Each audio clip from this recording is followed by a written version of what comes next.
Mga katropa, gidugok sa mga tao gikan sa naglaing-laing lugar ang formal nga pagpasiga sa Giant Holiday Tree sa siyudad sa Tagum, Nobyembre 21 sa gabi. Una kini gipasiga, gipagayon una ang misa sa pag-blessing pinaagi ni Most Reverend Midil S. Asio, DD Bishop of Tagum. Dungan sa pagpasiga, makabungol ang hugyaw sa mga nananaw tungod sa kanindot sa kidlap-kidlap sa mga suga og pinasahi nga disenyo nga mao sa maong holiday tree nga carnival ang tema nga giingong 231 feet ang gitason. Mas taas kini ikumpara sa melabay nga tuig. Sumalapas sa lokal nga pagamahanan sa siyudad sa Tagum, mas gipabongga ang pagama niini nga adunay 1,088 o 188,100 ka mga Rix bulbs, 3,567 meters o 580 meters LED strip.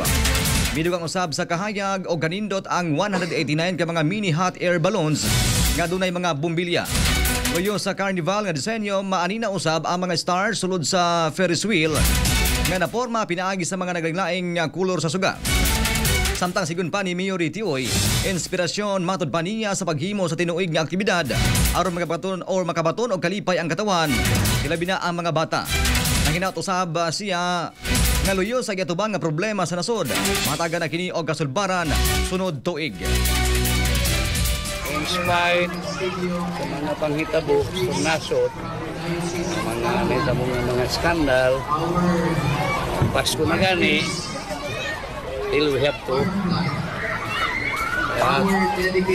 rejoice, happy.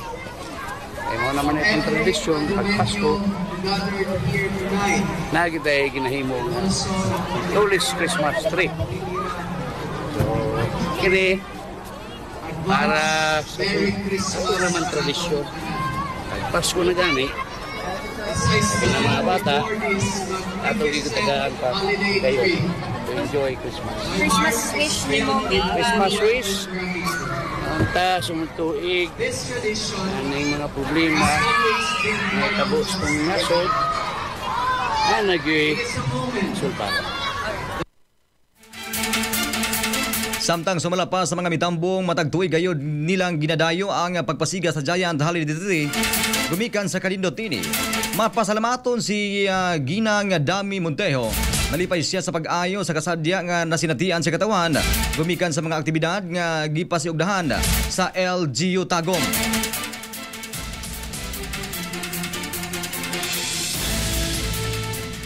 Kaya tungod sa kadagan sa mga tao na di pa yung kayo, grabe yun makamugna si Mayor og ka ng mga pahalipay diri sa Tagum City. Ayan, so ma'am, atong mensahe karon ma'am sa mga taga-uban lugar ma'am nga gusto mo laag karon, mulaag dili lang karon sunod adlaw sa mosunod pa nga mga semana diri sa Tagum City. O dayuhan na ninyo ang Tagum karon kay nindot jud kayo ang ato ang Christmas tree diri sa Tagum City. Ayan ma'am.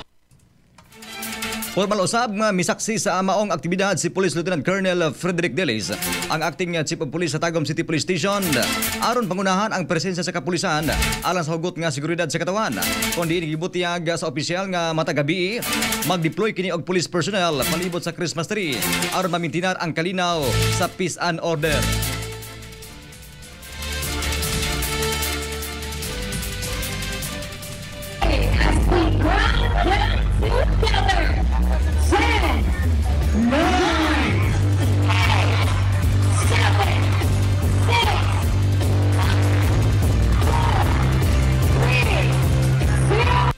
Ang maong holiday tree mga katropa sa siyudad sa Tagum gikonsidera gihapon isip pinakataas nga Christmas tree sa tibuok nasod. Express Balita.